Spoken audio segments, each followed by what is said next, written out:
Somos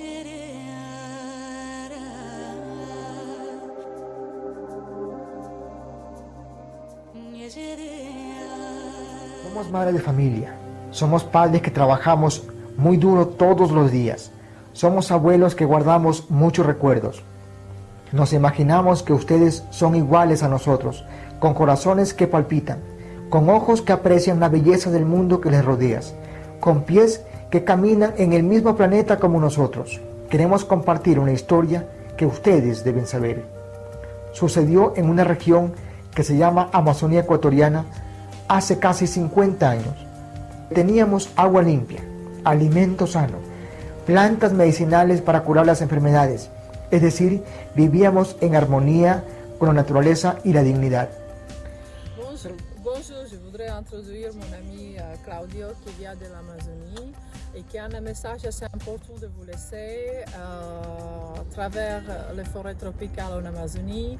Moi-même, je suis concentrée dans les forêts tropicales bassin du Congo en Afrique.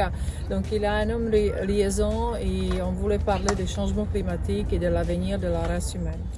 Avec grand plaisir avec l'invitation d'Iveta, c'est très important le travail qu'il fait. Aussi l'engagement pour le climat, parce que le climat, on en parle beaucoup, c'est certain. Mais ils sont en train d'oublier le gouvernement, la ONU, la UNESCO même, qui doit défendre, et oublie que dans ces bassins tropicaux, des forêts tropicales, l'Amazonie même, nous sommes en train de les détruire. Mais on ne peut pas les détruire parce que soit en Amazonie, soit en Afrique ou n'importe quel endroit du monde, c'est la source de vie de toute notre humanité. Pas que seulement l'humanité, les plantes, les animaux. Nous, on dit c'est notre sort. Les plantes, les animaux sont les mêmes. Le seul problème que sont les humains, nous sommes en train de détruire notre propre environnement, notre propre survie. Ils sont en train de construire une autodestruction à cause des exploitations minières, à cause de même pour l'uranium et faire des choses atomiques. Et ça, l'humain, les dirigeants humains, on a devenu fous, je pense. Même un exemple aujourd'hui simple, la pandémie dans un pays développé. Qu'est-ce qui se passe? Pourquoi on est arrivé là? Pourquoi on ne peut pas agir et on reste confiné 2 mois ou 3 mois sans vraiment prendre conscience? La cause, ça vient où? Ça vient de la contamination, ça vient de la déforestation, ça vient du pillage des ressources naturelles. À un moment ou à un autre, la planète il va partir parce que nous sommes dans une seule nave spatiale. C'est qui la seule nave spatiale? Notre mère Terre, qu'on parle nous en Amazonie, dans la cordillère de tous les continents américains, parce que nous ne sommes pas pour l'or, nous ne sommes pas pour le pétrole ou des minéraux ou quoi que ce soit. Les plantes qui sont des milliers d'années, même dans l'Amazonie, même dans l'Afrique, ils sont en train de détruire à cause des pillages aussi même, du trafic de bois précieux et autres problèmes graves. C'est les peuples autochtones de là-bas aussi sont les premiers gardiens de la forêt, n'importe dans quelle forêt tropicale du monde entier.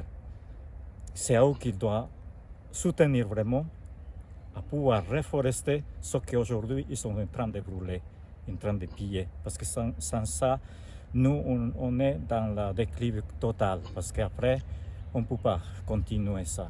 On doit agir, mais maintenant, demain sera trop tard, parce qu'avec la pollution, une pandémie, c'est juste une introduction d'une pandémie. On n'était pas capable de gérer les gros gouvernements des pays développés, apparemment développés, mais on voit aujourd'hui les problèmes, c'est plus grave que ça. On n'est pas capable de fournir quelque chose basique pour la santé, pour le développement durable, pour les propres forces de pouvoir dire la société que nous sommes tous humains, nous sommes frères et sœurs, on ne doit pas dominer à cause de religion, à cause de politique. On doit faire des politiques communes, collectives pour tout le monde. La seule façon de pouvoir survivre pas survivre. Exiger au gouvernement, surtout la population aujourd'hui, on sait bien ce qu'est le mal principal, c'est la corruption. On doit éradiquer ça, ce cancer qui nous pourrit la vie à toute l'humanité. C'est pas que... L'important c'est ça, et agir nous-mêmes, parce que toujours on a demandé de l'aide, mais non, aujourd'hui tout ensemble on doit travailler ensemble, entre les autochtones, entre les citoyens, parce que tout la production qui vient c'est de champs, mais qui cultive ça?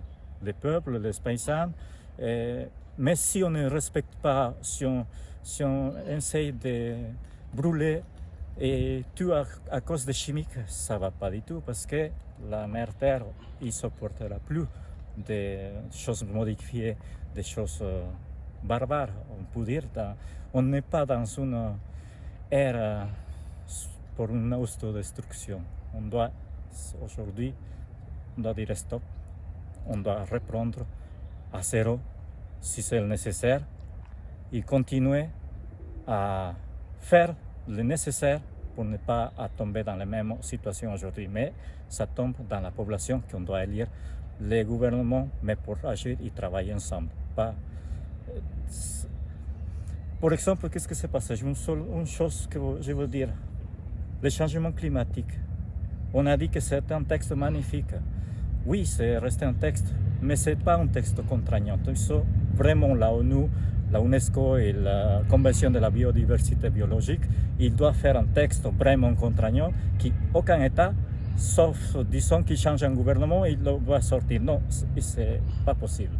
Ça doit faire un vrai texte contraignant, obligeant à les gouvernements, à la population, à l'État, à s'engager comme il doit se faire.